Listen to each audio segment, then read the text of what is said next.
이어서 오늘 함께 볼 하나님의 말씀은 고린도후서 1장 12절부터 24절입니다. 한 절씩 교독하며 읽고 마지막 절은 함께 읽겠습니다. 다 찾으셨으면 함께 읽겠습니다. 우리가 세상에서 특별히 너희에게 대하여 하나님의 거룩함과 진실함으로써 하되 육체의 지혜로 하지 아니하고 하나님의 은혜로 행함은 우리 양심에 증거하는 바니 이것이 우리의 자랑이라. 즉 너희가 읽고 아는 것 외에 우리가 다른 것을 쓰지 아니하노니 너희가 끝까지 알기를 내가 바라는 것은 너희가 대강 우리를 아는 것 같이 우리 주 예수의 날에 너희가 우리의 자랑이 되고 우리가 너희의 자랑이 되는 것이라.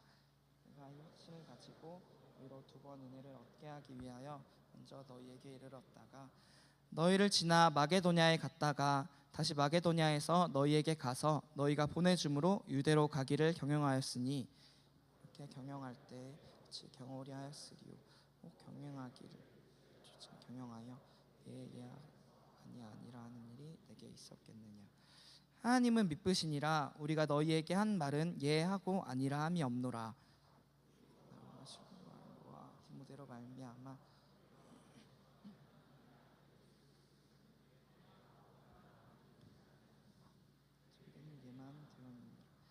하나님의 약속은 얼마든지 그리스도 안에서 예가 되니 그런즉 그로 말미암아 우리가 아멘하여 하나님께 영광을 돌리게 되느니라. 우리를 너희와 함께 그리스도 안에서 견고케 하시고 우리에게 기름을 부으시는 하나님이시니 저가 또한 우리에게 인치시고 보증으로 성령을 우리 마음에 주셨느니라.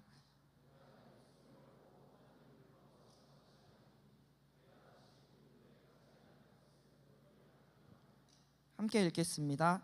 우리가 너희 믿음을 주관하려는 것이 아니요 오직 너희 기쁨을 돕는 자가 되려 함이니 이는 너희가 믿음에 섰음이라. 아멘.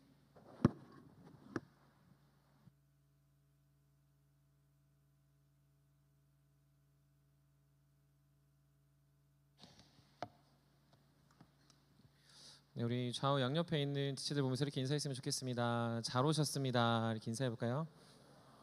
네, 잘 오셨습니다. 우리 한 번 더 인사했으면 좋겠습니다. 예배를 잘 선택하셨습니다. 이렇게 인사해 볼까요? 네, 예배를 잘 선택하셨습니다. 네, 우리의 삶은 선택의 연속입니다. 매 순간 선택해야 하죠. 하지만 그 선택이 유익이 될 수도 있고 그렇지 않을 때도 있습니다. 그래서 어떤 이들은 이 선택 자체를 하지 않기 위하여 그것들을 포기하기도 합니다. 극단적인 선택을 하기도 하고 아니면 나는 아무것도 하지 않겠다라고 스스로의 삶을 방치하기도 합니다.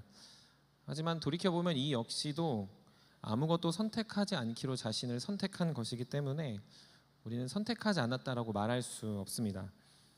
저도 제 인생을 돌아보면 크게 기억 남는 선택들이 몇 가지가 있습니다. 먼저는 학창 시절 교회를 떠나려 하다가 20살 때부터 교회를 다시 다니겠다는 선택. 일반 회사를 다니고 또 일반 공부를 하다가 20대 후반에 신대원을 가기로 한 선택, 그리고 일산에서 성남으로 넘어오기로 한 선택들은 어찌 보면 제 인생의 가장 굵직한 선택이고 그 선택들로 인해서 저라는 사람이 이렇게 이 자리에 있는 것 같습니다. 그중에서 가장 감사한 것은 19살 때 하나님과 교회에 크게 실망하고 교회를 떠나려 하다가 그래 마지막 기회이니까 한번 믿져야 본전이니 말씀을 배워보자라고 했던 그 선택은 지금도 늘 감사가 되고 은혜가 됩니다. 만약 그때 내가 그런 선택을 하지 않았다면, 그때 만약 내가 교회를 떠났다면, 그때 내가 만약 교회를 나의 생각으로 판단하고 넘어갔다면 과연 나는 어떻게 살았을까라는 생각을 하게 됩니다. 여러분들은 올 여름 어떤 선택들을 하셨습니까? 그 선택들 중에서 기억에 남는 것이 있습니까? 오늘 대표기도 해주신 진배 형제도 이야기했다시피 선교를 가는 선택들을 하신 분들은 아마 큰 인생의 기억들이 나지 않았을까 생각이 들고, 수련회도 그렇고 혹은 그렇지 않은 다양한 여러분들의 휴가 혹은 여러분들의 많은 것들이 여러분들에게 어떤 기억을 남겼는지 한번 생각해보는 시간 되었으면 좋겠습니다. 누군가는 그 선택으로 인해 유익과 은혜를 경험했다면 누군가는 다시는 올 여름 같지는 말아야 된다라는 생각을 하기도 할 겁니다. 오히려 나의 선택 때문에 불편함을 경험한 이들도 있을 것이고 아주 작은 선택 때문에 큰 기쁨으로 이 자리에 나와 있는 사람도 있을 것이기 때문입니다. 우리가 이 본문을 읽으면서 오늘 본문의 성도들에게 바울은 자신이 왜 고린도 교회를 방문하지 않는지에 대하여 설명하는 본문입니다. 그냥 단순히 본문만 읽으면 왜 갑자기 예, 아니요 이러니까 그런 것 같은데 이 본문에서 가장 중요한 건 바울이 가지 않는 것에 대해서 자신은 정직했고 신실했고 내가 가지 못하는 이유는 핑계가 아니라 하나님이 막으셨다라는 것을 오늘 본문은 설명하고 있습니다. 바울은 고린도 전서를 기록하고 아마도 성경은 자세히 기록하진 않았지만 수차례 편지를 보낸 것으로 보입니다. 계속 이제 문자를 보낸 거죠. 우리 딴에 따지면 왜 그러냐면 고린도 교회가 계속 문제가 있었기 때문입니다. 그래서 고린도 교회가 더 잘 되고 그런 문제들을 이렇게 해결하라고 보냈는데 도저히 안 되겠다. 그래서 내가 이제 그 편지 중에 내가 방문하겠다라고 편지를 보냈던 것으로 간주합니다. 그런데 어느 날 어느 상황에 지금 에베소에 있는 바울이 고린도 교회를 방문하지 못하는 상황이 되자 편지를 통하여 내가 왜 방문하지 못하게 되는지를 하나님과 그리고 너희가 증인이고 방문하지 않아도 너희가 충분히 믿음으로 잘 살아낼 것을 기대한다라는 편지를 보내는 것이 고린도 후서의 내용입니다. 그러니 고린도서는 바울이 방문하고 싶었으나 방문하지 못하여 자신이 편지로 대신 해야 할 말을 전하는 것이고 그리고 그에 따라서 성도들은 바울의 방문과 별개로 편지를 받아보며 우리의 연약함 또 우리가 성장해야 돼가는 방향들을 배울 수 있는 내용이다라고 이해해 볼 수 있습니다. 오늘 우리는 이 본문을 통해서 22년도에 아마도 여러분들 예배 일찍 오시는 분들은 아시겠지만 세우민 신앙 고백이라고 해서 우리가 이제 신앙 고백서 우리만의 신앙 고백서를 만들자라고 이제 정해 왔습니다. 근데 이제 그것에 확장편이 좀 필요하겠다 해서 저희가 3주 동안 이 확장편 첫 번째 선택에 대한 주제로 여러분들과 말씀을 나눠보려고 합니다. 다음 주는 영적 침체 그리고 마지막 3주차 때는 교회에 대해서 우리가 세우민 신앙 고백 확장편 첫 번째 시간으로 선택을 나눠보길 소망합니다. 오늘 첫 번째 주제는 선택입니다. 바울도 선택을 했죠. 가야 됐지만 가지 않았고요. 가지 않은 것을 편지를 쓰는 선택을 했습니다. 바울의 선택의 기준은 무엇이었을까요? 오늘 성경 본문에서도 이야기하고 있는 것이 무엇이냐면 바울은 성령의 인도함을 따라 선택했다라고 이야기합니다. 성령의 인도함을 따라 선택하는 이유의 핵심은 그 선택이 영혼들에게 유익이 되는가 그리고 공동체에 유익이 되는가 이것 때문에 성령의 인도함으로 선택했다라는 거죠. 여러분들 성령의 인도함 처음 들어보시진 않을 겁니다. 성령의 인도함 도대체 무슨 말이냐라고 질문도 잘 하지 않을 겁니다. 대략 우리가 이런 느낌이죠. 그쵸? 이런 거예요. 성령 인도함 그렇지라고 생각하는 게 아마 저 여러분들의 기본적인 태도입니다. 하지만 했지만 그래서 형제 뭡니까? 자매 뭡니까? 라고 그러면 글쎄요 라고 대답하는 게 성령의 인도함이라는 거죠. 그래서 오늘 우리가 성령에 대해서 다 다룰 수는 없으니 성령의 인도함을 통해 선택하는 것 성령의 인도함에 따라서 선택하는 것이 무엇의 모습인가를 우리 한번 나눠보려고 합니다. 성령의 인도함의 요소에는 먼저 전제 조건으로 두 가지가 필요한데 오늘 본문 21절, 22절 우리 한번 같이 화면 보고 읽어보도록 하겠습니다. 21절, 22절 읽겠습니다. 시작.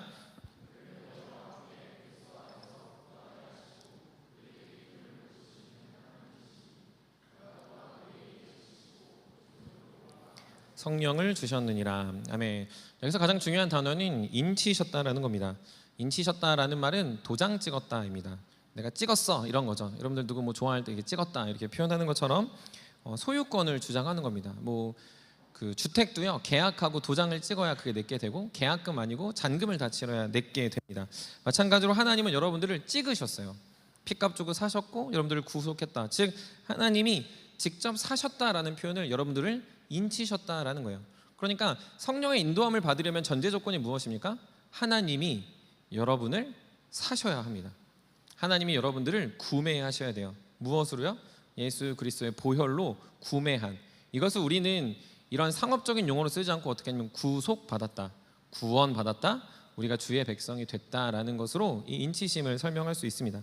그런데 그 다음에 그것을 어떻게 얘기하냐면 22절에 인치시고 보증으로 우리 마음에 성령을 주셨느니라라고 이야기합니다. 성령을 보증으로 주셨다라는 건 뭐냐면요, 여러분들이 하나님이 여러분들을 사셨는데 그게 잘 안 믿겨지는 거죠. 여러분들이 수련회를 갔다 왔는데 여전히 우리의 꿈과 우리 안에 메이킹 헤븐이 잘 되지 않는 이 현상 속에서 우리는 계속 방황하고 있다라는 거죠. 근데 그때 하나님이 그거를 확인시켜주는 어떤 버튼, 확인시켜주는 도구를 주셨는데 그게 성령이라는 거죠. 그래서 그 성령을 저와 여러분들에게 소유하도록, 이거는 완료형인데 여러분들 마음에 이미 소유되도록 주셨다라는 겁니다. 여러분들 옆에 있는 사람 한번 지켜보시겠어요? 한번 옆에 있는 사람 얼굴 보십시오. 성령을 소유한 것 같습니까? 아니면 마귀를 소유한 것 같습니까? 우리 지옥 자녀가 한 명 있어가지고 지옥 자녀가 도비였는데 천국 자녀가 되고 있습니다. 여러분들 보이나요? 안 보이죠? 표정은 다 천사 같고, 여러분들 표정 보면 정말 아름답고 잘생기고 행복해 보이고 아무 근심 없어 보이는 것 같아 보이지만 사실 그런 표정이 아니라 여러분들 마음에 성령을 주셨다라는 거죠. 이걸 신학적인 용어로는 성령이 내주하신다라고 얘기해요. 성령이 내 안에 거한다라는 걸 한문으로 내주라고 이야기합니다. 그러니까 우리가 잘 느껴지지 않아요? 여러분들의 마음에, 여러분들의 심령 깊은 곳에 하나님이 사면서 즉시 뭘 하시냐면 동일하게 여러분들 마음에 성령을 집어넣어 주신다라는 거죠. 그래서 그런 자들의 특권이 뭐냐면 성령의 인도함을 받게 되는 겁니다. 하나님이 사셨고 하나님이 성령을 여러분들 마음에 주셨으니까 그때부터 우리의 삶은 성령의 인도함을 지극히 당연하게 받는 겁니다. 여러분들 아마 그리스도인의 확신을 배우신 분들이 있으시겠지만, 그때 제가 구원의 확신을 이야기할 때 꼭 이야기하는 예화 한 가지가 있습니다. 그건 진공병 예화입니다. 진공병을 우리가 구할 수는 없어요. 그냥 진공이라는 상태 우리가 다 알죠. 근데 진공병이 있는데 그 뚜껑을 열면 어떤 일이 일어날까요? 그 안으로 공기가 들어가죠. 그 뚜껑을 닫으면 이제 그건 더 이상 진공병이 아니라 공기가 들어간 병이 됩니다. 그런데 겉에서 볼 때는 그것의 색깔이 바뀌거나 그것의 어떤 냄새가 바뀌지 않습니다. 그저 진공 상태에서 공기가 들어간 것만 바뀐 거죠. 진공병은 그것이 들어왔는지 안 들어왔는지 모릅니다. 하지만 그것이 과학적으로 진공 상태는 반드시 그 주변에 공기들을 빨아들이게 된다라는 걸 우린 이해하게 되는 거죠. 마찬가지입니다. 하나님은 저와 여러분들을 구속 그리고 사셨습니다. 예수 그리스도의 보혈로 사셨고 인치셨다는 거죠. 그럼 그분이 약속하는 것처럼 여러분들 마음에 뭐가 있습니까? 성령이 있는 겁니다. 우리 한번 옆에 있는 지체들 보면서 이렇게 인사했으면 좋겠습니다. 당신 안에 성령 있습니다 라고 인사해 볼까요? 우리 좌우 앞뒤 한 번 더 해보겠습니다. 당신 안에 성령 있습니다. 그 중에 제일 안 믿을 것 같은 사람들이 꼭 있습니다 라고 한 번 더. 진짜 있습니다. 잊지 마십시오. 네, 있습니다. 제가 준 게 아니니까 있는 거예요. 여러분들이 얻은 게 아니니까 있는 겁니다. 우리가 얻고 누군가 주고 샘터장이 주고 금강교회가 줬으면 없을 수 있습니다. 하지만 하나님이 주셨기 때문에, 하나님이 사시고 하나님이 여러분들에게 넣어주셨기 때문에 성령이 반드시 있는 거죠. 이건 감정적으로, 느낌적으로, 여러분들이 생각으로, 여러분들이 알므로 깨닫는 게 아니라 하나님은 이걸 보증, 증언, 증거, 확증하신다라는 거죠.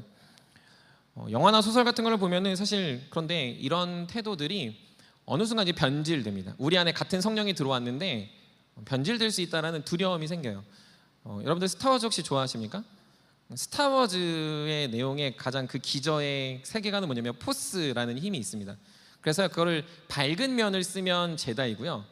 그걸 다크사이드라고 하는데 안 좋은 면을 쓰면 그걸 시스, 그러니까 안 좋은 나쁜 놈들이 되는 겁니다. 분명 같은 포스인데 누구는 그걸 잘못 쓰고 누구는 잘 쓰는 거죠.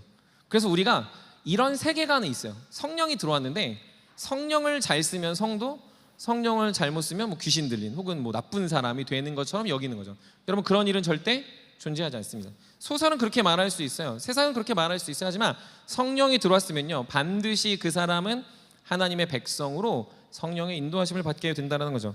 혹 누군가가 이단에 빠지거나 혹 누군가가 예수 그리스도를 부인하게 된다면 그건 성령이 들어오지 않은 사람인 거지, 성령이 들어온 사람은 결코 그런 일이 일어나지 않는다라고 이야기하는 거예요.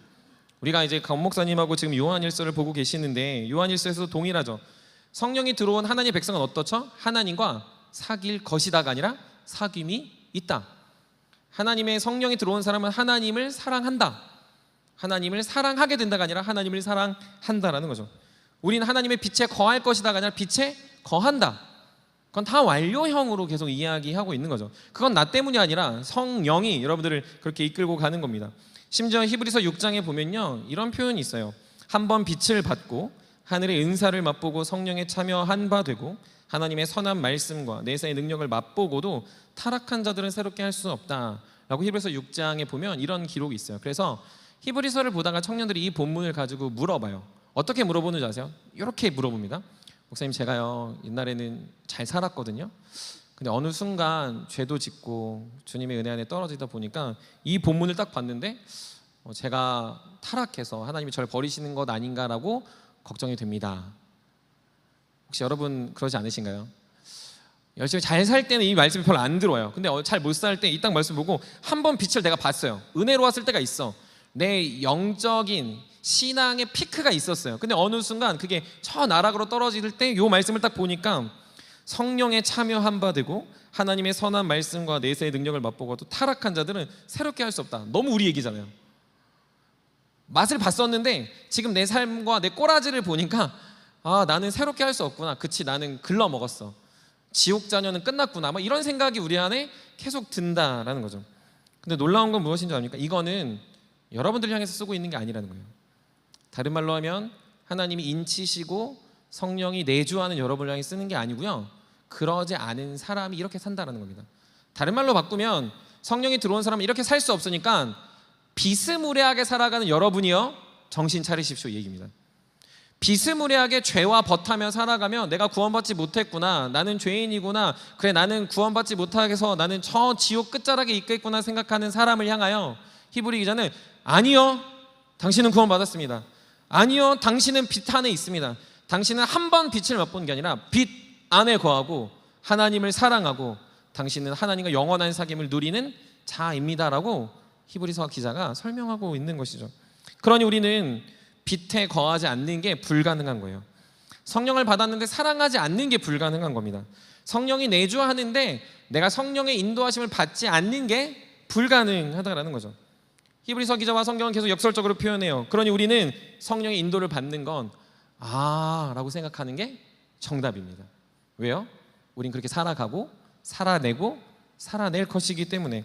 하지만 그렇다면 하고 끝나는 게 아니라 조금 더 구체적으로 맞아, 내가 살아가는 삶이 성령의 인도하심을 받는 거야라는 기대와 감격과 소망과 어렴풋한 것에서 끝나지 말고 세움인 신앙 고백이니까, 그러면 우리가 선택을 할 때, 성령의 인도하심을 선택을 할 때 두 가지 기준으로 한번 세워보자라는 걸 오늘 저와 여러분들이 나눠보려고 합니다.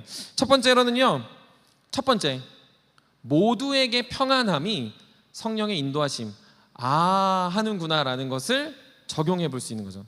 우리 한번 옆에 있는 지체들 보면서 이렇게 인사해 봅시다. 해볼까요? 네. 오늘 찬양도 오오오오 하는 것처럼 우리 한번 더 한번 해봅시다. 시작.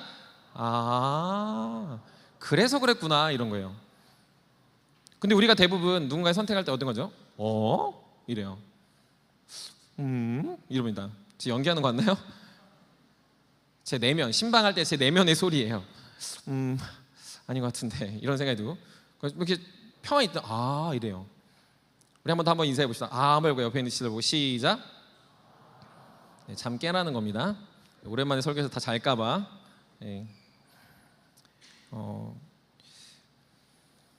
우리가 성령의 인도하심을 받을 때요, 평안함이 있어요. 평안함. 평안함은 우리가 수련회 때도 얘기했던 샬롬, 그것이 될 것이다 라는 것도 있고요. 평안함은요, 모든 것이 종료, 완전함, 모든 사람의 마음에 안정감을 허락하는 겁니다. 이 평안과 감격, 평강과 도전은 반드시 교회를 견고하게 하고 영혼들의 마음에 굳건하게 하는 기준들이 세워가게 됩니다. 이것은 성경에서 아주 자연스럽게 나타나는 내용들이에요. 우리 한번 사도행전 4장 32절 우리 한번 같이 읽어보도록 하겠습니다. 사도행전 4장 32절 읽겠습니다. 시작.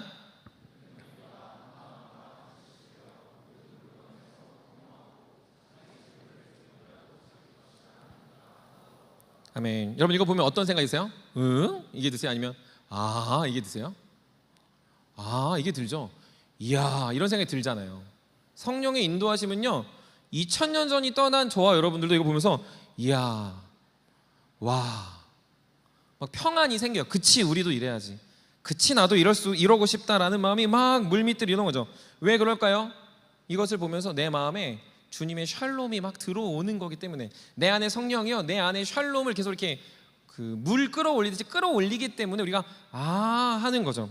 그런데 더 놀라운 건 뭐냐면요, 이들이 한 마음과 한 뜻이 되어 평안을 이룬 이 결과의 상황은요, 결국 녹록치 않았다라는 겁니다. 사도행전 4장에 보면 이들이 어떤 상황이었냐면요, 복음을 전하다가, 즉 우리가 안진뱅이, 성전 문 앞에 있었던 안진뱅이 일으켜서 사도 베드로와 요한이 큰 고초를 당하고 복음을 전하니 대제사장과 성령을 불러다가 겁박하는 상황 속에서 교회는 뭘 했냐면 더더욱 물건을 통용하고 교회를 사랑하는 결정을 했다라는 겁니다.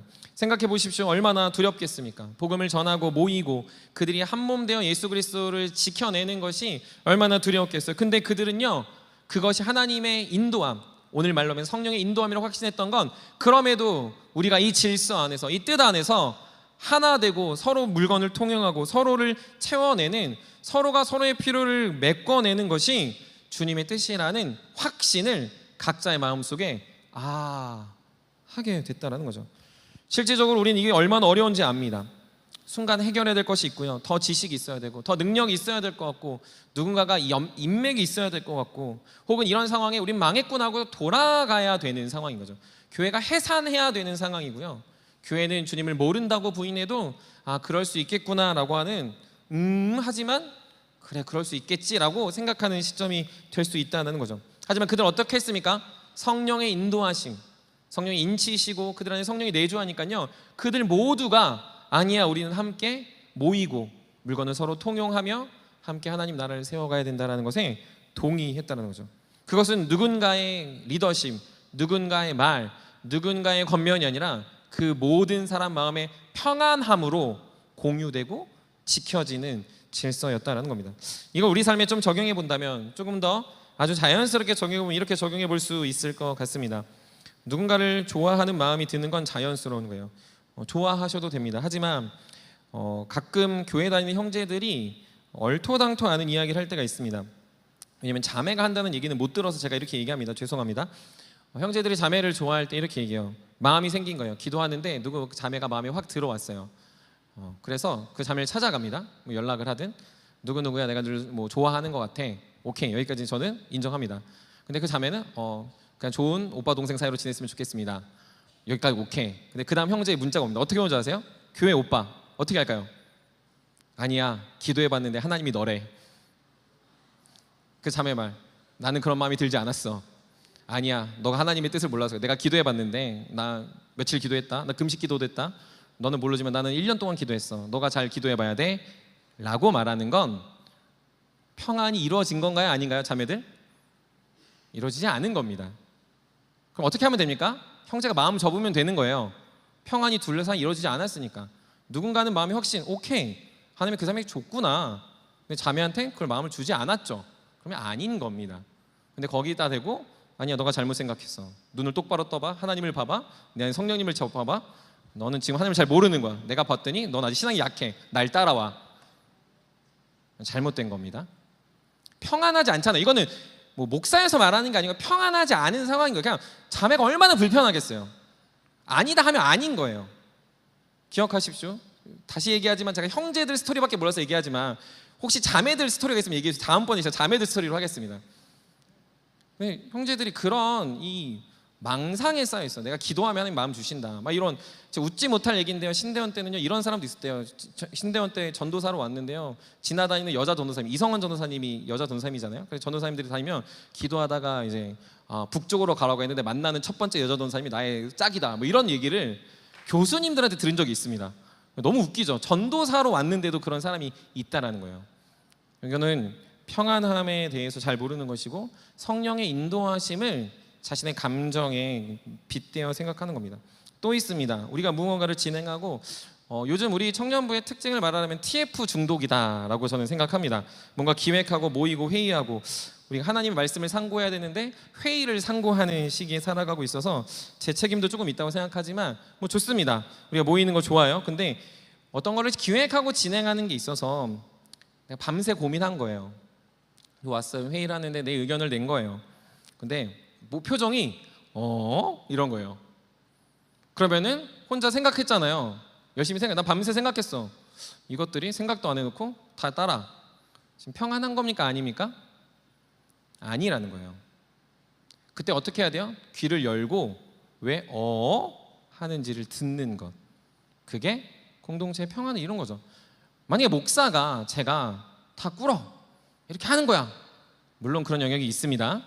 죄송합니다. 뭐 설교나 뭐 몇몇 영역들이 있어요. 근데 그걸 제외하고 뭐 프로그램을 짜는데 목사 생각대로 다 해야 돼. 마을장 생각대로 다 해야 돼 이러면요. 그럼 평안하지가 않아요. 평안함이 없는 거예요. 그래서요, 하나님의 공동체는 어떻게 되면요, 모두가 평안한 마음, 각자에게 성령이 있음을 인정하며 회의하고 이야기하고 듣는 모습들이 있어야 한다라는 거죠. 관계 어려움도 마찬가지예요. 관계 어려움도 나누고 그것들을 소통하고 기도를 부탁할 수 있어요. 근데 그 과정에서 우리가 편해지지 않는, 평안함을 누리지 않는 상황들이 존재합니다. 그건 뭐냐면요, 그 나의 아픈 이야기들을 나눌수록 네 편, 내 편이 나뉘는 건요, 평안한 게 아니에요. 여러분 꼭 생각해 보십시오. 여러분들의 문제와 여러분들의 아픔을 나눴는데요, 그 일로 통해서 나의 어떤 문제가 이 이야기를 듣는 사람이 내 편이 되고 이 이야기의 반대편이 되는 상황은요, 그거는 평안한 상황이 아니라는 거죠. 그거는 지금 나의 이야기를 들어달라고 말하고 호소하고 지금 넌 내 편이 되어야 된다라고만 말하는 건 그건 문제가 생기게 된다는 거죠. 그럴 때 교회는 분열되고 공동체는 깨어지게 된다라는 겁니다. 너무 적나라한 적용을 했나요? 사역을 할 때도 비슷해요. 저도 이야기하거나 사람들하고 만나서 이야기할 때 저한테 다른 의견을 내는 걸 좋아합니다. 비판하는 건 좋아하지 않지만 다른 의견을 낼 수 있다고 생각해요. 그때 저도 제 마음의 평안을 지키는 이유는요, 내 의견이 틀렸을 수 있다, 나는 아닐 수 있다, 나의 견해가 그릇될 수 있다라는 생각을 가지고 늘 들으려고 합니다. 그럴 때 나타나는 결과와 상황들과 진행의 일들을 보면요, 내가 생각하지 않았던 하나님의 평강과 은혜가 나타나고 전혀 예상하지 못했던 더 좋은 결과, 모두를 만족하게 하는 일들이 사실 더 많이 발견되어지더라는 거죠. 사랑하는 세우미 여러분, 그래서 우리는 모두가 좋아하는 것을 해야 된다, 혹은 어떤 강력한 리더십에 따라서 그것을 다 이끌어가야 된다고 말하는 게 아니에요. 우리 안에 있는 성령님을 의지하면서요, 평안한가? 아까 잘 모르겠죠? 우리 한번 해볼까요? 시작. 하는 상황들을 주님이 인도하시는구나, 성령님이 인도하시는구나 라고 꼭 깨달을 수 있는 지혜로운 청년들이 되시길 간절히 소망합니다. 그러므로 사랑하는 여러분, 여러분들은 평안의 결과와 그 지지를 따라서 살아가고 있습니까? 여러분 평안을 누리고 계세요? 여러분의 마음속에 잘은 모르겠는데 지금 하자고 하니까 합니까? 아니면 내 마음에 하면서 기쁨으로, 감격으로, 자원함으로 그 일들을 따라가고 있습니까? 청년의 시기에 어떤 선택을 잘못하는 것도 문제지만 여러분이 너무 빠른 결론을 내리는 거죠. 내 인생에 을 너무 빨리 해버린다는 거예요. 누군가한테 묻지도 않고 따지지도 않고 질문하지도 않고 궁금해하지도 않고 그냥 내 인생은 이러면서 내 인생을 막 걸어가다 보니까 나도 평안하지 않고 그를 바라보는 우리도 편안하지 않는 상황들이 계속 일어난다는 거죠. 하지만 여러분들 간절히 부탁하는 건 무엇이냐면 할 때까지 기다리시라는 겁니다. 여러분들이 인생의 성령의 평안과 여러분들의 인생을 보면 누군가가 그렇구나 라고 말할 때까지 기다리는 인내가 있을 때 성경은 그런 사람들을 보며 성령의 인도하심을 받는 자라고 이야기해 줄 수 있다는 거죠. 로마서 12장 18절과 고린도서 14장 33절에 보면요, 이렇게 기록되어져 있어요. 제가 읽겠습니다. 할 수 있거든 너희로서는 모든 사람과 더불어 화목하라. 하나님은 무질서의 하나님이 아니시오 오직 화평의 하나님이시니라. 모든 성도가 교회에서 함과 같이라고 성경은 이야기하고 있습니다. 여러분 이게 무슨 말입니까?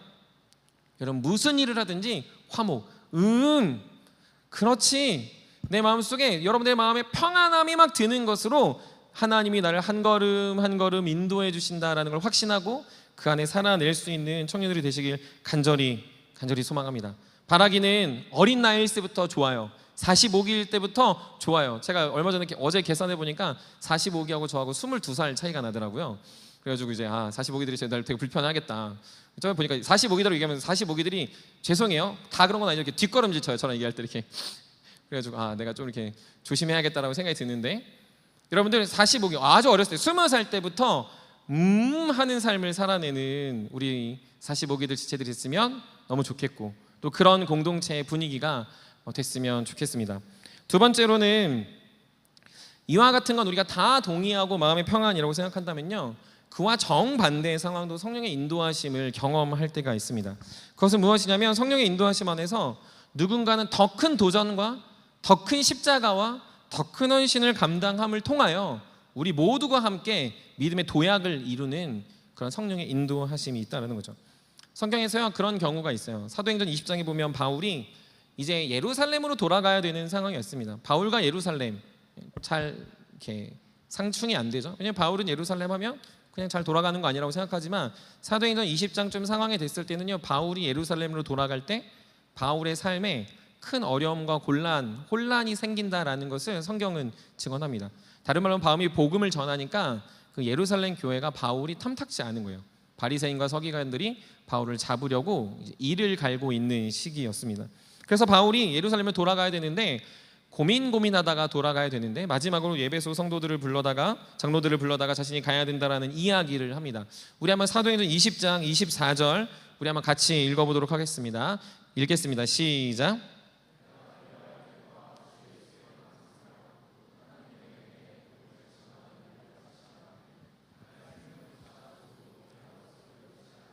아멘. 여기서 지금 그 많은 글을 읽었지만 뉘앙스가 뭐예요? 이겁니다. 나 죽으러 갈게, 이겁니다.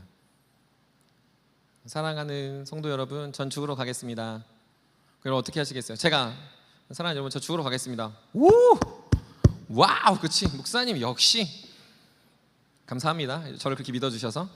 그런 눈치였는데 그랬을까요? 안 그랬다라는 게 보입니다. 사도행전 20장 36절 37절인데요. 우리 한번 다 같이 한번 읽어보겠습니다. 시작.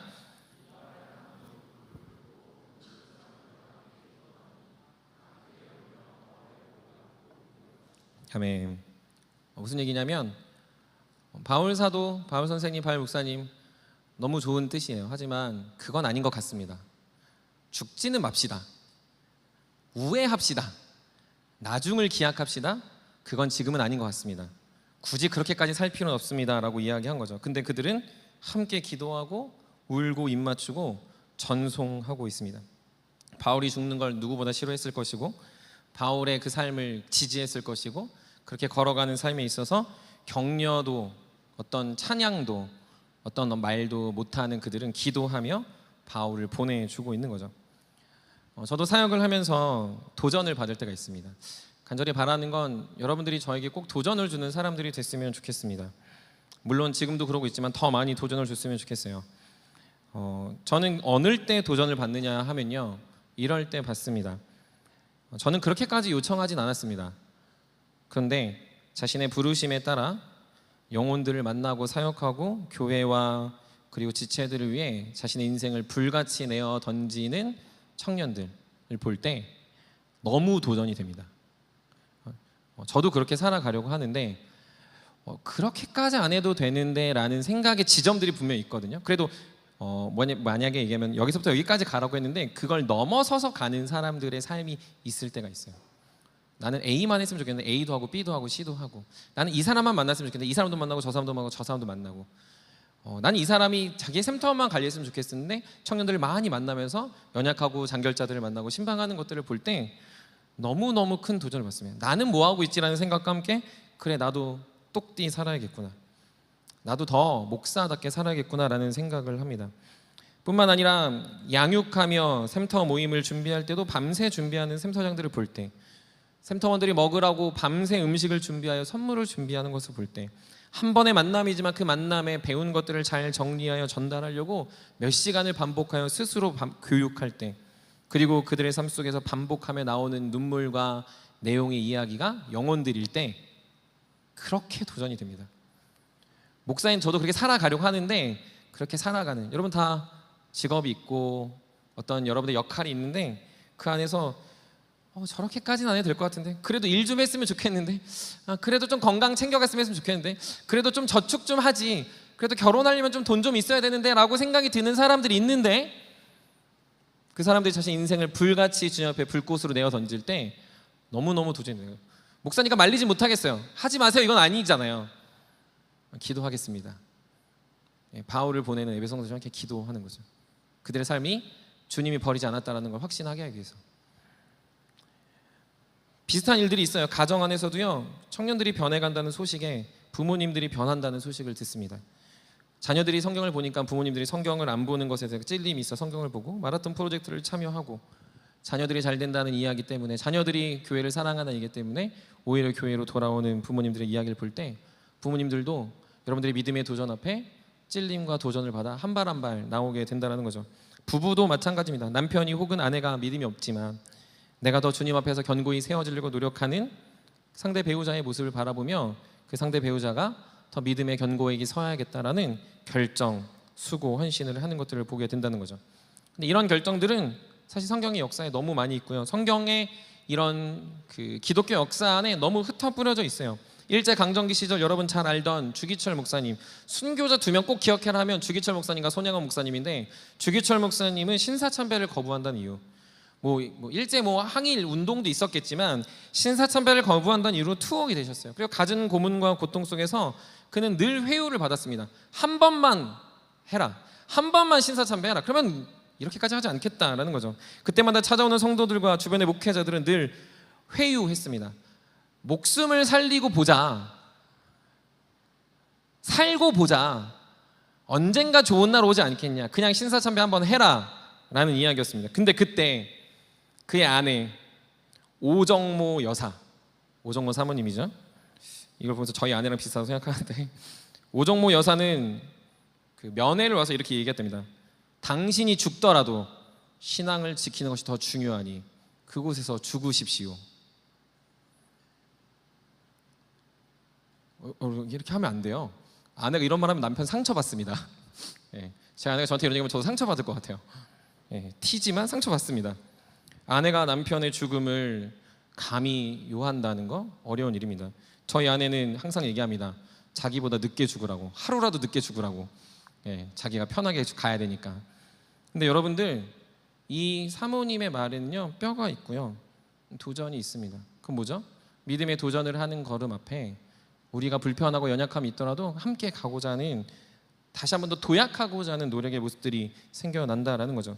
사랑하는 여러분, 성령의 인도하신 가운데 우리가 선택하는 건요 이런 빛남이 있습니다. 빛이 나요. 홀로 걸어가는 것 같지만 그 길에 따라가고자 하는 향기와 열망이 생기는 거죠. 최근에 이제 달리기를 하지만 빨리 달리는 형제들을 볼 때 막 카타르시스가 있어요. 한번 뛰었다가 못 따겠구나 이러고, 막 운동을 잘하는 형제를 볼 때마다 나도 잘하고 싶다 이런 욕심이 있는 것처럼, 신앙의 독보적인 행보를 가는 바울이나 주기철 목사님이나 믿음의 삶을 살아가는 샘터장들을 볼 때요 그렇게 살고 싶은 욕구가 일어나는 거죠. 적당히 사는 사람은 안 나타나요. 적당히 그냥 시키는 것만 하고 그냥 적당히 아는 것만 하는 사람을 향해서는요 그런 향기는 잘 나타나지 않습니다. 그런데요, 말하는 것보다 더 주님 때문에 자신의 인생을 불꽃같이 내어주는 사람은요 그의 철이 다른 누군가의 철을 연단하여 함께 빛이 나게 된다는 거죠. 잠언 27장 17절에 보면 그래서 이렇게 기록되어져 있습니다. 철이 철을 날카롭게 하는 것 같이 사람이 그의 친구의 얼굴을 빛나게 하느니라 라고 말이죠. 철이 철을 날카롭게 하는 것 같이 믿음의 도약을 한 발 했으면요 그걸로 끝나는 게 아니라, 그렇게 도약하지 못한 사람도 함께 도약하고요, 또 다시 도약하지 못한 사람이 한 발 더 도약하면요 그렇지 못했던 사람이 또 한 발 같이 도약해요. 서로가 서로에게서 연단되어 더 나은 성령의 인도가 무엇인지, 더 거룩한 하나님의 나라가 무엇인지를 같이 고민하며 같이 내리는 이 시너지가 나타나게 되더라는 거죠.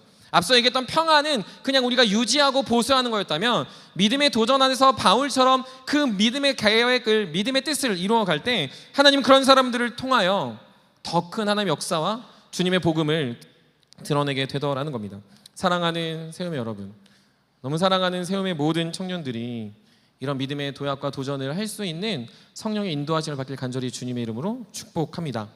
우리 공동체가 그런 선택들을 했으면 좋겠어요. 우린 여기까지 합니다가 아니고요, 우린 이것도 합니다였으면 좋겠어요. 우리는 이것만 하겠습니다가 아니라 우리는 이것도 하고 싶습니다였으면 좋겠습니다. 우리는 우리 교회뿐만이 아니라 이 지역과 이 나라를 살렸으면 좋겠습니다. 우리는 적당히 살아서 적당히 나의 기도를 응답하는 청년이 아니라 우리의 삶 속에 이 나라와 민족을 위해 불꽃같이 사라지는 전제가 되더라도 우리는 그렇게 주님 앞에서 믿음의 도약을 이뤄내는 한 사람 한 사람이 될 때 기억하지 않을 수 있어요. 주변에서 칭찬하지 않을 수 있습니다. 여러분들의 부모님은 칭찬하지 않을 겁니다. 여러분들 누군가는 여러분들 어리석다고 말할 거예요. 하지만 그렇게 도약하는 여러분들과 여러분들의 믿음의 성령의 인도하심은 반드시 동일한 모습으로 누군가를 그렇게 살게 할 거라는 거죠. 그렇게 살았던 센터장은 또 다른 센터장을 만나고요. 그렇게 살았던 센터장의 한 사람 한 사람은 우리의 무리를 이루어 그 나라와 그 역사를 함께 세워가게 되더라는 겁니다. 주 안에 사랑하는 여러분, 그러므로 여러분들의 삶이 모두에게 도전되고 공동체의 유익이 되고 기쁨이 되는 선택들을 날마다 이뤄낼 줄 아는 귀하고 복된 청년들이 되시길 주님의 이름으로 축복합니다. 선택마다 영혼을 보십시오. 선택마다 공동체를 보십시오. 여러분들의 모든 선택은 주님의 인도하심, 성령의 인치심 안에 있기 때문에 여러분들 반드시 이런 일들을 이룰 수 있는 자입니다. 그래서 우리가 우리를 바라볼 때, 우리가 서로를 바라볼 때 감탄하고 감격하는 할 줄 아는 우리 세움의 모든 지체들이 되시길 주님의 이름으로 축복합니다. 말씀을 마무리합니다. 우리는 우리 삶 속에 많은 선택을 하는 것 같습니다. 우리의 많은 선택들을 하는 것 같죠. 하지만 우리는 선택을 하는 것이 아니라 성령의 인도함 안에서 이끌림을 받는 자입니다. 다시요. 선택을 하는 것 같지만 선택을 하는 게 아니라 성령의 인도하심 안에서 이끌림을 받는 자라는 사실입니다. 이런 거예요. 선택하면 다 불편합니다. 책임져야죠. 그거에 대한 미래도 걱정해야죠. 그것에 대해서 염려도 생기죠. 근심도 생기죠. 심지어는 그것이 좋을지 나쁠지 그것에 대한 수만 가지 것들이 여러분들의 마음을 짓누릅니다. 그래서 선택하지 않는 거예요. 선택하려고 더 준비하는 거예요. 선택하려고 뭘 하는 거죠. 선택하면 모두 불편해요. 그래서 이런 말을 합니다. 이런 것까지 해야 돼? 이렇게까지 해야 돼? 귀찮게 그것까지 고민해야 돼? 라고 말하는 거는요, 여러분들이 여러분들의 인생의 선택권이 여러분에게 있다고 생각하는 겁니다. 하지만 우리는 우리의 인생을 선택하지 않습니다. 여러분들이 선택하지 않았죠. 주님이 여러분들을 선택하셨습니다. 성령님을 우리가 준 게 아닙니다. 우리가 얻은 것도 아닙니다. 성령님 우리 마음에 자연스레 공기처럼 들어오셨습니다. 그분은 우리의 참된 목자 되셔서 예수 그리스도의 십자가의 보혈과 보혜사 되신 성령님은 여러분 옆에서 항상 동행하십니다. 자연스럽게 동행하는 거예요. 숨 쉬듯 밥 먹듯 자듯 무언가를 하든 무언가를 이루든 여러분 옆에서 계속 여러분들은 그 인도함 안에 거하는 겁니다. 어린아이가 부모와 함께 동행하는 게 너무 당연하고, 어린아이가 부모님에게 칭얼대는 게 당연하고, 어린아이가 부모에게 무엇을 요청하는 것이 당연한 것처럼 우리는 그렇게 당연하게 사는 거예요. 선택하지 않아요. 우리는 그냥 부모와 있는 것이 지극히 당연한 인생을 살아가고 있는 거죠. 누구와요? 예수 그리스도와, 그리고 여러분들의 안에 있는 성령님과 함께 여러분들은 그렇게 살아가는 겁니다. 그래서 우리는 선택하지 않아요. 우리는 어떻게 합니까? 우리는 그분 안에서 계속해서 이끌림 받아 이런 것까지도, 이렇게까지도, 그리고 이런 부분도 고민하며 하나님의 영혼과 공동체를 위하여 살아가는 겁니다. 누구는 그러겠죠. 왜 그런 선택을 했습니까? 라고 말하면 사실 질문할 때 답이 떠오르지 않을 수 있어요. 하지만 우리는 이끌림 받는 존재이기 때문에 내가 선택한 게 아니라 주님과 살다 보니 이런 것도 고민이 되는 거고요, 이렇게까지도 고민해야 되는 거고요, 이렇게까지 생각해서 나와 나의 삶의 안녕을 위해 사는 게 아니라 주님의 나라와 주님의 영광과 주님의 복음과 사랑하는 몸된 교회가 나의 작은 선택에 확장되고 그리고 번성하고 주님의 영광을 드러낼 수 있다면 그것이 나의 기쁨이 되는 건 여러분들 마음에 성령님이 계셔서, 여러분들에게 성령님이 계시기 때문에 성령님이 여러분들 마음에 샘솟듯이 말하는 건 누구누구야 그렇게 사는 것이 당연해, 누구누구야 그렇게 사는 게 하는 거구나라고 주님이 우리 마음에서 계속 외치고 있기 때문인 거죠. 로마서 8장에서는 그래서 말할 수 없는 탄식 가운데 성령은 우리를 위해서 간구하신다라고 이야기합니다. 여러분들 성령님은요, 여러분이 성령의 인도하심을 받지 못할 때 이러지만 여러분이 성령의 인도하심을 받을 때 잘하는구나, 마치 그거야, 잘하고 있어, 계속 가보자, 평안과 믿음의 도약과 도전을 통해 우리는 할 수 있어라는 메시지를 여러분들 안에 이미 계신 성령님은 전하고 있다라는 겁니다. 사랑하는 세움의 여러분, 사랑하는 신혼부부 여러분, 그러므로 우리는 어떻게 살아야 합니까? 선택하며 사는 게 아니라 예수님을 따라 사는 겁니다. 우리는 선택하며 나의 인생을 개척해 나가는 게 아니라 그분의 이끄심 따라 우리는 자연스레 사는 겁니다. 그런 자들에게 주어지는 축복은 요한복음 8장 32절에서 진리를 알지니 진리가 너희를 자유케 하리라. 진리를 알지니 진리가 너희를 자유케 하리라. 선택하는 자에게는 없는 이끄심을 받고 인도함을 받는 자에게만 주어진 축복입니다. 사랑하는 여러분, 저와 여러분들은 어떤 멍에 매어 선택의 굴레에 있는 자가 아니라 온전한 자유와 평안함 속에서 늘 믿음의 도약을 꿈꾸고 생각하고 고민하고 그곳에서 자유롭게 일어난 창조적 사역을 생각해내는 주의 자녀이기 때문에 우린 자유합니다. 그러니 무엇이든지 하십시오. 무엇이든지 선택하십시오. 무엇이든지 달라가십시오. 무엇이든지 여러분 주님께 구하십시오. 무엇이든지 여러분의 인생을 맡기십시오. 여러분들이 무엇을 하든지 주님은 동행하십니다. 무엇을 하든지 주님은 여러분과 함께 하십니다. 여러분들이 아무것도 하지 않아도 여러분들의 곁에 주님은 이끄시고요. 여러분들이 무언가 열심히 해도 그것이 나의 선택의 결과가 아니라 주님이 이끄심의 결과로 여러분들이 그곳에 있다라는 거죠. 그러니 세움이 신앙 고백의 확장편 첫 번째 선택은 주님 나를 이끌어 주십시오입니다. 주님 내가 선택하겠습니다가 아니라 주님 나를 이끄신다면 나의 모든 것은 주님의 영혼과 교회를 위한 선택이 될 것이기 때문입니다. 여야 합니다.